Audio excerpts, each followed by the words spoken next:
Hello guys. तो ये video उन लोगों के लिए है जो इस गेम में न्यू है और उन्हें नहीं पता कि क्या कंट्रोल्स रखने चाहिए जिससे वो अच्छा खेल सकते हैं। तो उसके लिए सबसे पहले तो आपको ट्रेनिंग ग्राउंड डाउनलोड करना है और फिर ट्रेनिंग ग्राउंड में जाना है। मैं बाय डिफ़ॉल्ट कंट्रोल कर देता हूँ जिससे आसान रहे आपको समझने में। तो बाय डिफ़ॉल्ट गेम में ये कंट्रोल्स रहेंगे, 2 फिंगर। और कुछ लोग 2 फिंगर ही खेलना पसंद करते हैं क्योंकि वो उस चीज़ में कंफर्टेबल होते हैं। तो आप लोग भी 2 फिंगर पहले ट्राई करें कि वो उसमें अच्छे से कंफर्टेबली हर बटन को यूज़ कर पा रहे हैं। जैसे कि अब मेरा फायर बटन इधर है, जैसे कि अब देखना,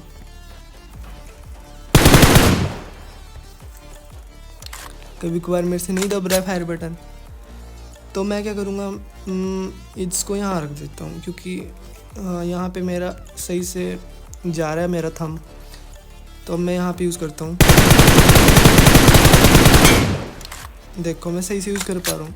तो आप लोग भी इसको एडजस्ट करो। यहाँ पे देखो, जहाँ पे आपका थंब नेचुरली जा रहा है ना, मतलब जहाँ पे आपके फिंगर्स और थंब नेचुरली जाता है, जहाँ आपको ज़्यादा एफर्ट्स नहीं करने पड़ते, आपको बटन वहीं रखने हैं। जैसे इधर रख दिया, मतलब ऐसे करो, अपने नेचुरल थंब जहाँ पे जाता है उसको वहीं रखो, फिर उसको यूज़ करो कि हाँ हो रहा है कि नहीं हो रहा है। ऐसे आप अपने सारे बटन एडजस्ट करो, जितने भी बटन हैं।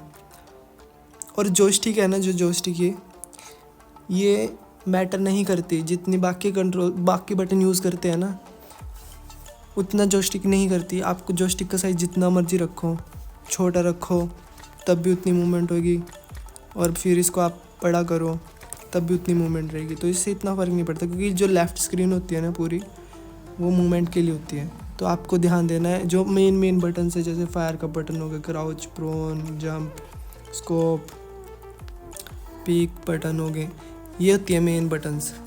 तो आपको इस पे ध्यान देना है।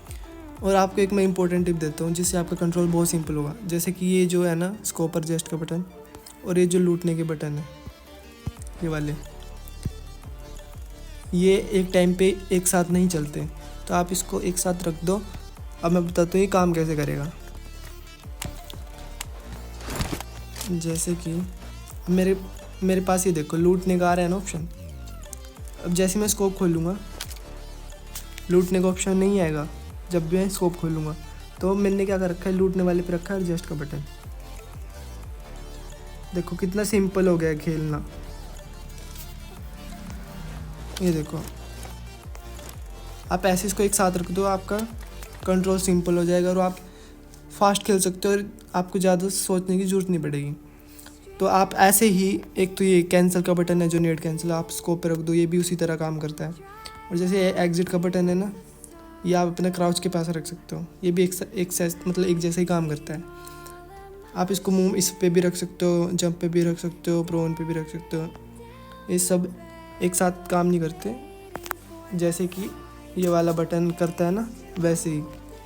इससे देखो सिंपल हो जाता है कंट्रोल्स। और थोड़ी सी ना, जैसे मुझे जगह चाहिए होती है, ये जो जगह है ना जहाँ पे फायर बटन मैं घुमा रहा हूँ, ये जगह मुझे चाहिए होती है एम करने के लिए।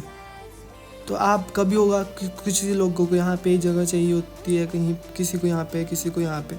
तो आपको जहाँ जगह चाहिए वहाँ पे स्पेस छोड़ो। जैसे कि ये बटन है जैसे ड्राइव पे यहाँ पे होगा, तो आप इसको दूसरी जगह पे लेके जाओ, इसको दूसरी जगह पे जाओ, स्पेस अपने एम के लिए स्पेस छोड़ो।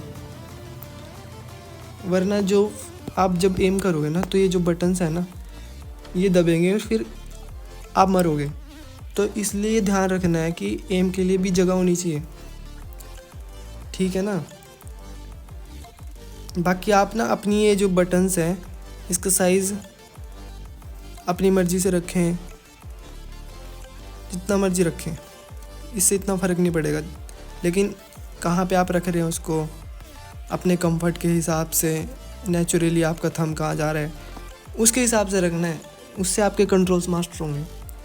तो आपने ऐसे करके 2 फिंगर का बनाया, 3 फिंगर का है थ्री फिंगर में एक प्लस पॉइंट है। थ्री फिंगर में ना जो आपका कैंसिल का है ना, ये जो कैंसिल का बटन है ना, ये टू फिंगर वाले के लिए नहीं हो सकता। ये मुश्किल होगा उसके लिए यूज़ करना, क्योंकि राइट थंब से ही वो नेड पिन करेगा और इससे कैंसिल कैसे करेगा, नहीं होगा।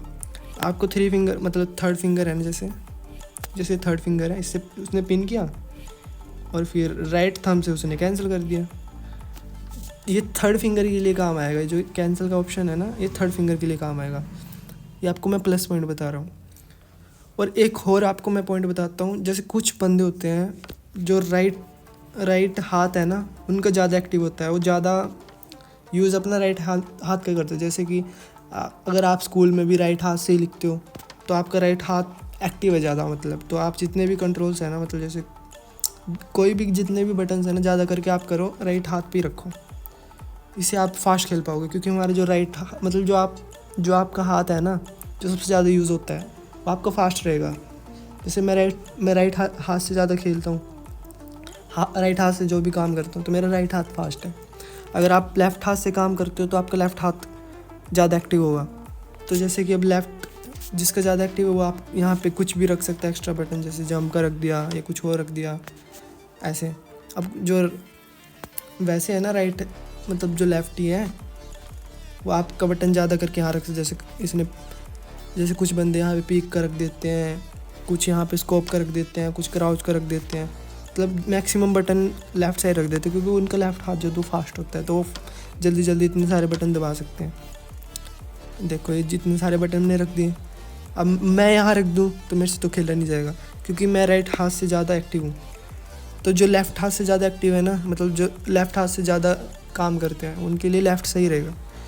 तो आपको डिसाइड करना है आपका हाथ कौन सा ज़्यादा एक्टिव है, उससे आपको बटन ज़्यादा कहाँ रखने हैं, राइट साइड या लेफ़्ट साइड, ये आप डिसाइड कर पाओगे।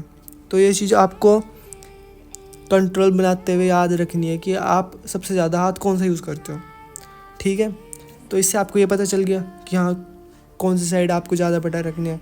और मैंने आपको टू फिंगर का भी बता दिया कि आपको कौन से बटन कहाँ पे रखने हैं और किस बटन एक साथ यूज़ नहीं होते हैं, आपको इतना बता दिया। इससे आप अपने कंट्रोल्स बना सकते हो। बाकी आपको अगर फिंगर शिफ्ट करनी है, जैसे टू फिंगर से थ्री फिंगर शिफ्ट करना है, तो आप पहले देखो आपको उसकी ज़रूरत है। जैसे टू फिंगर वाले हैं वो क्राउच एंड शूट नहीं कर सकते, तो उनको करना पड़ेगा थ्री फिंगर शिफ्ट। अब फोर फिंगर वाले बंदे हैं, उनके लिए कुछ एक्स्ट्रा मूवमेंट्स हो जाती है, कॉम्प्लेक्स मूवमेंट हो जाती है। फाइव फिंगर वाले उससे ज़्यादा कॉम्प्लेक्स मूवमेंट मार सकते हैं, लेकिन ज़रूरी नहीं ज़्यादा फिंगर वाला है जो वो आपसे ज़्यादा अच्छा खेल सकेगा, ऐसा नहीं होता। अच्छा सबसे ज़्यादा वही खेल सकता है जिसका गेम सेंस ज़्यादा अच्छा हो, एक्सपीरियंस जिसके पास ज़्यादा हो, है ना, मतलब जिसके पास ज़्यादा स्किल्स है वो। जैसे अगर मैं टू फिंगर हूँ, जैसे जोनाथन है, वो टू फिंगर पे कितना अच्छा खेलता है, वो टू फिंगर पे अपने से ज़्यादा फिंगर वालों को भी हरा देता है। कैसे हरा देता है, क्योंकि वो अपने कंट्रोल्स को अच्छे से यूज़ करना जानता है, उसने उसी हिसाब से अपनी स्किल्स डेवलप कर लिए। तो आपको भी उसी हिसाब से अपनी स्किल्स डेवलप करनी है।